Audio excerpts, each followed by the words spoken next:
Facebook is online. This is Andrea Yount. We are preparing for Therapy Thursday, our weekly broadcast on mental health topics. Therapy Thursday is brought to you by Affinity Counseling Services and A Lovely Pause. This is a test. Affinity Counseling Services is located in Pickett, Arkansas and Kennett, Missouri. We currently have 4 therapists in our office and are taking new clients. To join our sign-up sheet, visit counselingwithaffinity.com. And to find out more, you can call me, Kindred, at 870-324-5122 or 573-840-0440. Thanks. A Lovely Pause is a local nonprofit created to provide community, education, awareness, coping skills, and support for those with PTSD and other trauma-related disorders. June is PTSD Awareness Month, and this month we are featuring Fear Response Worksheet. Find out what the 4 fear responses are, what their functions is, and what happens when they become overused. Use our reflection section to become more aware of your fear responses and various situations. Sign up for our newsletter to stay up to date on our fundraising progress, current and upcoming events, exclusive freebies, and more. Sign up at alovelypause.com.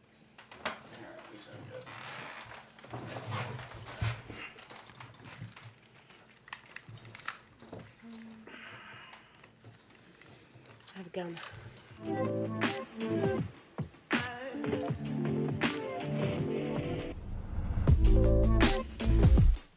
Therapy Thursday normalizes discussing mental health topics in a safe, supportive environment because not being normal is normal.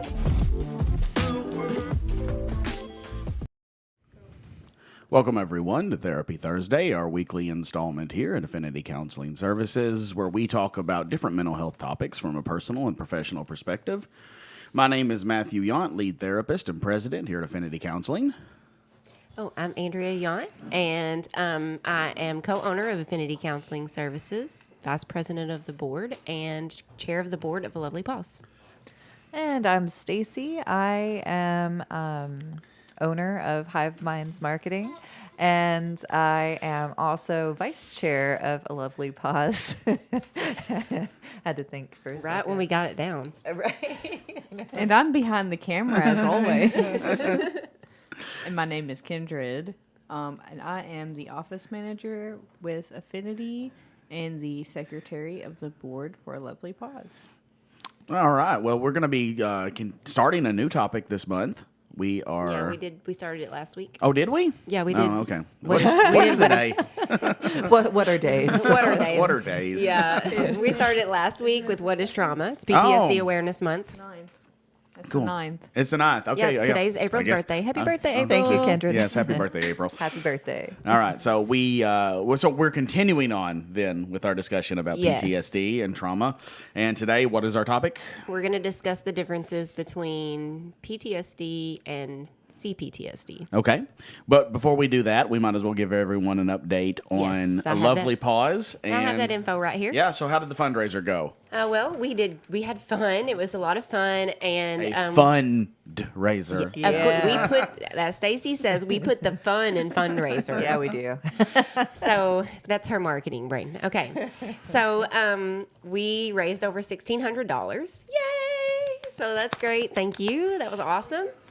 Jerry Johnson was the winner of our poker event, and he actually ended up donating over $500. So thank you, Jerry, and thank you for coming and joining us. We also want to say thanks to Forced Roots, Sweet Mayhem, Hot Yoga in Kennett, Sonic in Piggott, Brick House Fitness Club in Piggott, Mitzi Lynn in Hawcom, Craft Cow in Piggott, New Image in Kennett, all our bingo players, our silent auction winners, and other patrons who donated while we were there. So thank you Yay. so much. We raised over $1,600. So that was a fun and productive day. It was. We should do it again. Yeah, it was a lot of fun. Yes. Oh, it could be an annual event. I don't see why not. We've or talked semi-annual, about- whatever you want to do. We're not going to get too much into it because we Yeah. don't want to put too much out Fair there. But enough. we've talked about doing it more regularly. Yeah, and we'll have Yeah. another fundraiser coming up in July. Is that right? Yes. Okay, cool. And we also have some other things going on, which I guess we can't talk about just yet. But No. your yoga might be getting a bit of a boost. Yeah, and, I am more going to accessible. have a yoga workshop that is Oh, yeah. is specifically created for people who have anxiety or experience anxiety and overwhelm. So it's a workshop that's created just to kind of help calm down the nervous system and help you take deep breaths and that kind of thing. So that's going to be June 18th at 11 a.m. out at the water feature at the Carl and Matilda Pfeiffer Museum. So it's really pretty out there. And What time is it? It's at 11 11, a.m. okay. Yep, June 18th. So if you want to come and do that, you can find that online, or you can just come the day of. And Where can they register online? online at Ticket Leap. Ticket Leap. Oh, okay. Yeah, Ticket Leap. All right. Or they can show up day of. Yes. Very cool. All right. Well, so let's jump into today's topic. We are talking about the difference between, or just more some categorizations about PTSD and CPTSD. So there's, when you look in the DSM, which is the Diagnostic and Statistics Manual, we're on the 5th edition now. Yeah. What that is used for is to help practitioners like myself identify specific diagnoses based on the traits of that diagnosis, the symptoms, the things that we would be looking for. And it's helpful because it does help put things into a category, into labels, so you can better understand what you're dealing with and you know how to treat. The downside of it is it's not really all-encompassing. So when you hear people talk about certain types of mental health categories like CPTSD or complex PTSD, that's not in the DSM.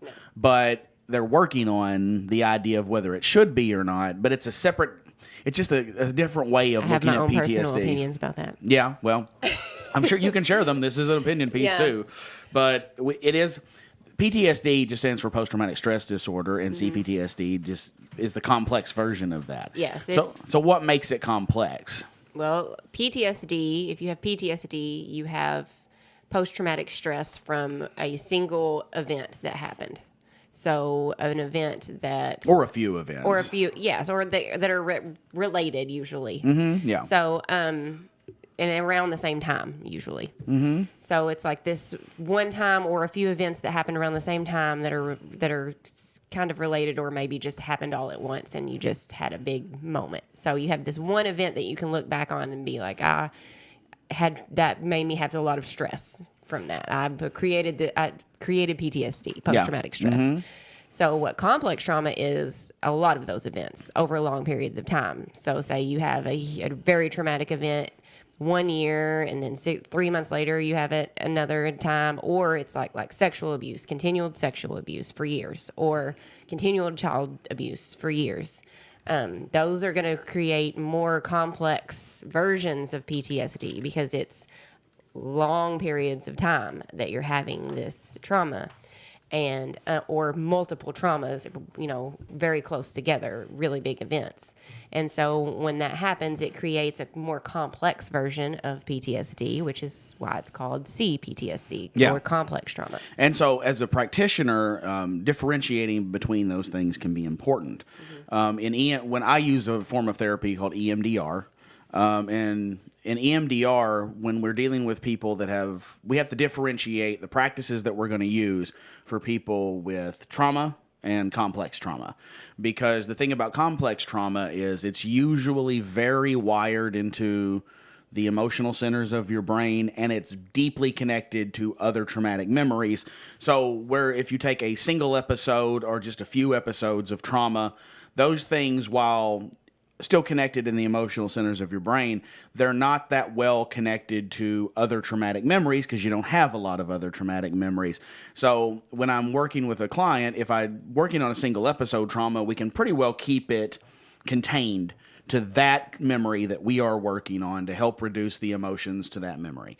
But when we have complex trauma, that memory is connected to all these other traumatic events. So activating one activates others, and you get somebody that gets overwhelmed really quick, and then they start to dissociate or go into panic attacks, because when you're activating that one, you're activating all of them. And it's very overwhelming. It is, yeah, it's incredibly overwhelming for the person. So you have to be very strategic in how you choose which memories you're going to work on, how you keep the person focused on the target memory, keeping their body in the present moment, so that they're not wandering off in their mind, and then their body's responding to the past. That's huge for complex trauma is what's called somatic therapy, or keeping your body in the present and relaxing your body while having those emotions and being aware of your body. That helps a lot with complex trauma. Mm-hmm. Yes. Which is why I like yoga. Yes, which it does. It's a good segue into the discussion of how yoga can help. Mm-hmm. So how does yoga help with somebody who has complex trauma and has the somatic responses or body responses? The thing that I like to use a lot is just because a lot of people can relate to this, is like me. I've talked about it before. Me sitting here like this in anxiety, right? So I try to keep my shoulders back. I've got to lean forward a little bit for my microphone, but like trying not to have this anxious posture, because even if I'm doing it because I'm leaning forward and not because I'm anxious, my body will recognize that posture and automatically start getting anxious. So it's like so what yoga can do is help you to be aware of how you're carrying your body and how your body is reacting in a certain situation. So it helps you to make those connections between your thoughts and your physical, what you're doing with your body. And so like sitting like this, if you're sitting like this with your hands crossed in front of you, and I remember one time I was sitting like this, and Matt was like, and I was about to have a panic attack, and Matt was trying to help me calm down, and he was like, why don't you just uncross your hands and put your hands down by your side and just leave them there? And I did that, and I just started bawling because that was a guard. That was me trying to keep all of my emotions inside. And so when I finally uncrossed my hands and set them beside me, all those emotions just came out. I couldn't hold it back anymore. So it's like a physical, really literal physical holding back of your emotions a lot of times, or feeling of those emotions.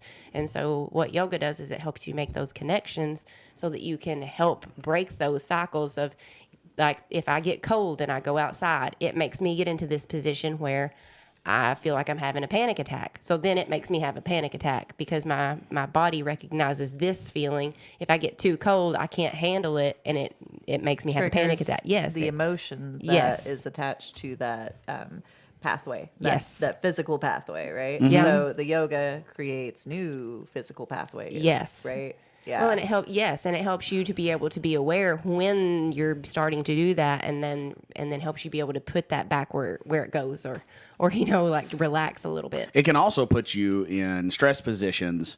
And then you have to learn how to breathe through and relax under a stress position. A lot of times in yoga, if you've ever done yoga, you know that there are some poses, and I know you know, that Downward dog makes me angry. Very angry.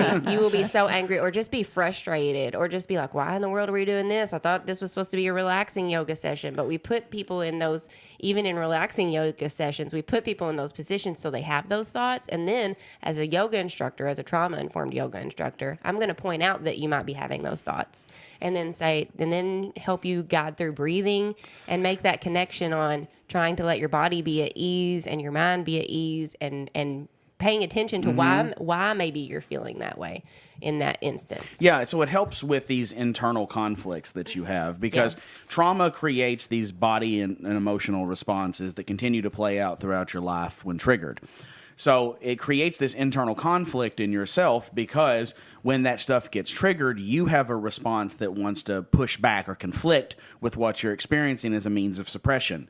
You just don't want to experience what you're experiencing, so you try to fight back.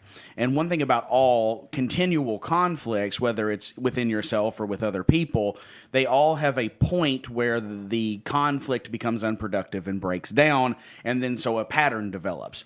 And so like me and you, if we don't like each other very much and we have the same arguments, but they always end at the same spot, nothing gets resolved, that's a form of continued conflict that's not reaching a resolution and creating a prolonged problem. Same thing happens inside your body. Mm-hmm. You reach a certain point where you're uncomfortable, you try to fight back against it, you get maladaptive coping skills that are making things worse, and then everything goes unresolved. So like the use of some type of somatic therapy like yoga, what it does is it puts you in a position to where like now you have to confront this, and you have to develop a methodology to get past that uncomfortable feeling rather than giving in to it or using your own coping skill. So that now, like even just laying there and breathing properly and letting all the thoughts come into your head. You have no idea how many people's hardest pose to to stay in is savasana, which is just laying on your back and trying to relax. Yeah. To me, as soon as at the end of every practice, I'm like, oh, okay, it's time to get up. I'm done. No. Right, you got to lay there. You got to lay there and Yep. you got to be with your thoughts. It's like that Alanis Morissette song.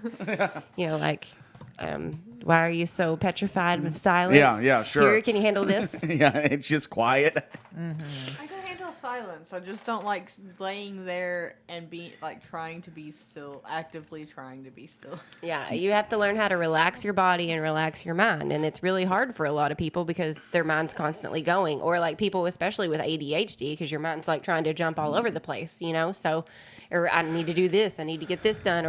Or you know, even if you just got anxiety, it's hard to let go of that. Yep. And go ahead. Well, I had a thought bubble when both of you guys were talking. So the thought is that with trauma, it comes with if you're not dealing with it, you develop maladaptive coping skills. And so it seems that a lot of times CPTSD can stem from people, not all the time, but sometimes not healing their other traumas, Yes. right? So it might start with just being PTSD, but because they develop maladaptive coping skills along the way, and they start doing things that re-aggravate those traumas or put them in negative situations. Maybe they, cope by drinking, or they cope by promiscuous sex, or they cope with whatever, and then they compound those traumas, right? Because they're not dealing with it. Well, the coping skill causes more trauma over Yes, time. right. Yeah. Yes, which then adds to which makes a complex trauma. Right. Yes, yeah. Yeah, so you mentioned a good phrase there, healing the trauma. It's something that you hear in treatment, but not a lot of people explain what that actually means, because it can start to sound a little woo-woo if we don't get into the actual description of it. Because, there's a lot of people that will use psychological terms when they don't really know what they mean, but they make them sound good. It's like how I had, the discussion with you guys about Deepak Chopra, that he uses the word quantum all the time when he doesn't seem to have any idea what it actually means. If you say anything with enough confidence, It sounds good, yeah. If you say it with enough confidence and enough compassion, it sounds like you really care, but whether you actually do or not. So if I bring a client in and go, okay, look, we're going to help just resolve your quantum fields today. Does that sound good to you? Then most of them will just like, sure. what's my quantum Sure. field? Yeah. Yeah. No, they almost never ask follow-up questions because nobody wants to pretend like they don't know what you're talking about. But like healing trauma, what we're actually all we're talking about doing is helping you remove the emotional impact that the memory has stored within it, so that you'll never forget the memory. But what you will do is that when the memory comes up, the emotional and physical response won't be as harsh, or in some cases goes completely neutral. So you can have a full recollection of the memory without having the emotional and physical response to it. So then if you don't have the physical and emotional response, there's no need for the maladaptive coping skill anymore. And then you just quit doing a lot of the things that compound the problem. So you might be able to reduce your substance abuse, or just stop it altogether. You might quit overeating, or you might quit just engaging in things that are very destructive for you because you don't need them anymore because the emotional reactions are not there. So it's part of what you're doing is trying to take out at the base what is causing the maladaptive problem, and then over time replacing the maladaptive coping skills with better ones, because a lot of times people just don't know what to do other than the maladaptive coping skill because they've been doing it for so long. So you just teach them new ones, and then they start learning those, and then they can replace them over time. But it almost all starts with the awareness of what the trauma is actually doing to you now. And that's a really difficult thing for people to understand. I mean, I had a client, go ahead. A lot of people think the past is the past and it doesn't affect them, but it does. And like, if you're like, oh, well, I just try not to think about that. That's correct. You do try not to think about that, but it's still there. And people don't realize that it still affects you. Oh, yeah. I didn't realize that. No, the conscious and unconscious mind are simultaneously working. They may not be working on the same things, but they're working. So you still have an unconscious mind that's always running. It's running more than your conscious mind is.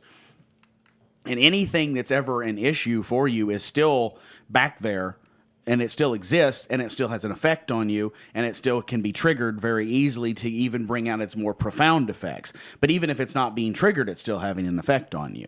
Yes, you know how I like symbolism and like making a little metaphor, right? Yeah, so, sure. So one Andrea and I have talked about before is it's like you got this box of crap, and it's like it's overflowing, but you're like, I'm not going to deal with this box of crap. I'm going to go put it in the back of the closet and just like, and then we'll forget about it. That's what we did with Leo's litter box. We just shoved it downstairs. But it still stinks, It's and still it's there, you still gotta still clean full of the crap. Yes. And then like it's just oozing out on stuff because you're not like emptying out all of that and like dealing with it. So don't, Yes. We don't keep your definitely- boxes of crap, guys. Let's get rid of I'm going them. to keep it if it's a litter box. I mean, Sift your crap. Yes. So but it is a good analogy because it's a thing that you don't see that is still causing a problem. Right. It still has it still has a great effect on you. And so these are things that when they compound over time, they continue to cause more problems. So, but people are scared to touch them, because you've spent your entire time since it happened trying not to touch it, and now people come into counseling and it becomes a very difficult thing, and they start to fear the idea of touching it. But one of the things that we recognize a lot of times in working with people with complex traumas, when we say that we're about to start working on your trauma, they do this, and it's like, okay, so what's causing you to feel so stressed out right now? And they're like, I don't know. And it's, well, is it the idea that we're about to touch something very sensitive? And they're like, yeah. And I go, okay, do you know, what are you afraid of? I don't know. And so vulnerability. Well, it's usually that, but they don't know. And that's usually what it breaks down to is it's the fear of the unknown. I've stayed away from this thing for so long that now that I'm actually going to address it, I don't know what's going to happen to me. I don't know how, well, and plus, like, usually as a person with complex trauma, Got a sneeze? Oh, you okay? as a person with complex trauma, we've usually had we know we have such over dramatic reactions, or we know that we have reacted in ways we aren't proud of in the past. Yeah. And so we're afraid of that reaction again, and we don't know how that's going to happen. And we have a lot of shame attached to that, and a lot of guilt, and a lot of embarrassment. And so we don't, touching that is showing somebody all those parts of you that you are very ashamed of, that you try to hide, that you're trying not to, that you don't want to be. And one of the best things is that everybody has those things, and they're all different, or whatever, but everybody has those things. So talking about those things and getting them out of your head and being able to have someone see you and hear you, and if they can't understand, maybe at least being compassionate with you, is a life changer. And so opening up that vulnerability is one of the strongest things I ever see people do. Well, this is why it's very important to have support systems. It's support systems play a big role in whether or not a trauma actually gets converted to PTSD or not. Now, it's not the only factor, but the amount of support you have after a traumatic event can play a big role, whether something gets actually converted over to PTSD or just goes to acute stress response and then stops. So some things don't get put into the PTSD category, even though they were very traumatic because of a lot of different circumstances, but support being one of them. But in the healing process, support is big. We were talking to a client this morning who we've been helping them recognize their somatic responses when they're anxious, and one of them is that they put their lip and their lower lip in their mouth when they're anxious, and they apparently taught that to some people in their family, and so now when the people in their family see them doing that, they're like, "Hey, are you okay? Just breathe. What's going on?" And then they indicated that it helps them kind of like get back into their body and realize, Make them more present. realize, oh, I was dissociating and I was thinking angry thoughts and was about to blow up, and now I can calm myself down. So it's the ability to recognize those things before they blow up. Did they just intune that by like noticing the people in her family, or was this something that like was brought to their attention? We brought it to their attention in therapy, that this is something that I see that you do when you're very stressed. And then they taught that to the people in their family to recognize it in them so that their family members could say, hey, you're doing that thing. And That's powerful stuff to be able to see somebody's like, because a lot of times they're so subtle, and but if you can get that outside perspective, because we can't see what we're doing, like we're in our especially our if you've bodies, been so doing we it don't for a know. long period of time, you don't even recognize you're doing it. Right. It's like biting your nails, Yes. or one of those comfort ticks that you get from with anxiety. Yeah, like some people shake their leg. Self-soothe. Yep, some people fidget. Some people start twirling their hair, or there's a lot of different things that people do. What I just look for is when they're recalling something that's difficult or they're in a stress state, what are their tells? What are the things that they mostly do? And once we recognize those and point them out to them, then that helps them start to recognize when they're in a state. Because people that have spent most of their life in an anxious state don't know they're in an anxious state. It's a normal state to them. There's plenty of people that are like, I don't know when I'm anxious. Well, you're anxious. You don't even recognize it because that's the state you stay in. That's their baseline. They Yes. don't have a calm baseline. Right. They have a always anxiety. Yeah. And oh man, just being able to like step back from that, Yeah. just so great.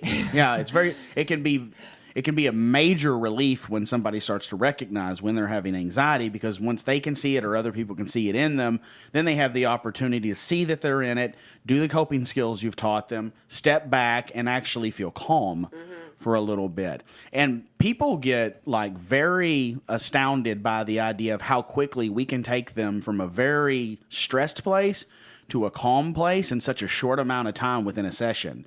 We can have people that get all the way up to like a 9 or a 10 out of 10 on the anxiety scale while they're recounting a memory, and then we use certain activities we've taught them beforehand. We switch to those and then get them down to like a 4 or a 5 or even lower in a short amount of time. And I What's just like a 10? a 10 out of 10, yeah. Like what? Full panic attack. Okay. Yeah. I mean, okay. Yeah, no, it's a subjective scale, so it can be difficult. But we just try to. I just If usually I'm tell. at a 10, I'm not conscious. Yeah, no, that's a very that good is point. true. Yes. Yes, and neither is Carter. Yeah, So yeah, I get that. yeah. So you're in a state where you can just. Some people in a 10 just go out. Yeah. Right. Yeah. Sure. Yeah. Yeah. Absolutely. People think I'm dying. And Yeah, but that's this terrifying. is I've that seen is it. honestly why it is good to, when you're working with a client, to clarify with them, like, what does your scale look like? For most of them, I just tell them full-blown panic attack, whatever that looks like for you is a 10. And so some people overrate and underrate based on that, so I kind of get that, but I know what they're telling me.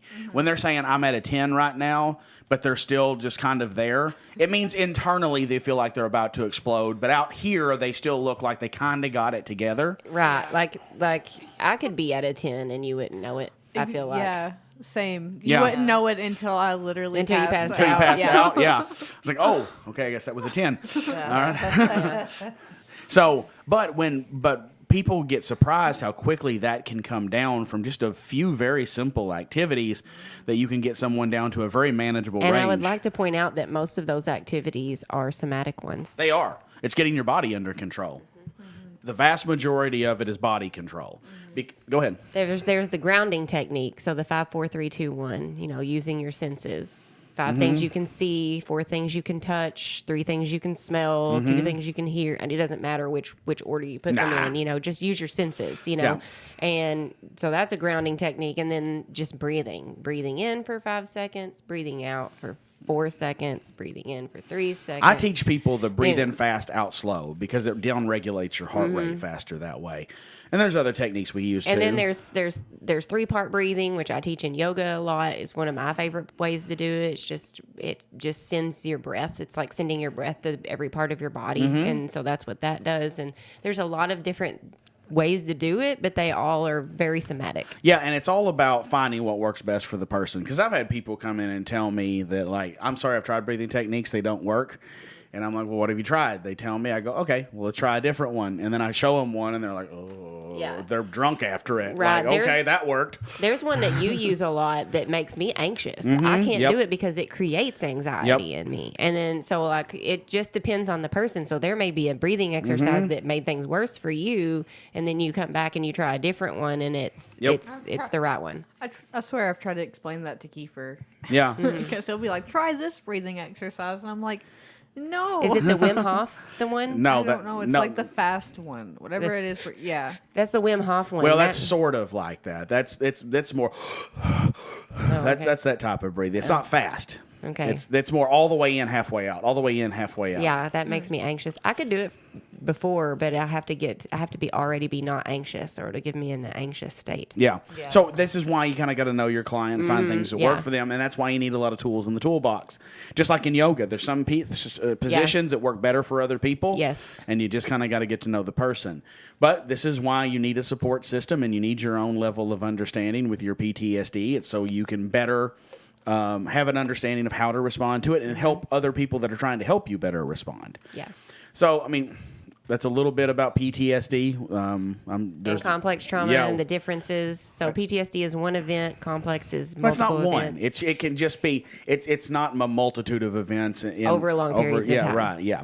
And complex trauma is not in the DSM-5. And I'm going to point out before we get done that it is a neurodivergent disorder. And I feel like it should be in the DSM-5 because autism is in the DSM-5. OCD is in the DSM-5. All the other ADHD is in the DSM-5. Complex trauma is its own thing. Yeah, it is. And it's on that neurodivergent spectrum, and I think we need a diagnosis. Well, and eventually you might get it. But for right now, at least a lot of people that are trauma therapists know it exists, and they treat it accordingly. Right. So you just got to know the differences and how to apply the techniques to treat it. So if you're looking for counseling services because of trauma, we're definitely happy to help with that. That's one of the primary things that we work with. And I tend to find it's the cause of most types of mental illness, but not all by any means, but a lot. So you can reach out to us. You can contact us at Affinity Counseling Services, AFFINITY, here on Facebook, or you can contact us by phone in Arkansas at 870-324-5122, or in Kennett at 573-840-0440, or you can contact us at counselingwithaffinity.com. And if you have trauma-related disorders or are passionate about helping people with their mental health, you can go to alovelypause.com and find out what we do and what we're doing next, and sign up to be a volunteer if you would like. We are going to be taking our first clients in pretty soon. I mean, we're almost at our goal. This over $1,600 we made this past weekend got us that much closer to our goal. So we're only a few $100s away. Yeah. So hopefully we can get that goal met pretty soon and start taking our first clients before this fall. So be on the lookout for that at alovelypause.com, PAUSE. So next week, we'll be talking about the stigmas of PTSD, and we'll just continue on with our discussion. And I'm sure we'll probably revisit some of the things that we discussed today. So thank you for joining us, and we'll see you next week. Bye. Bye.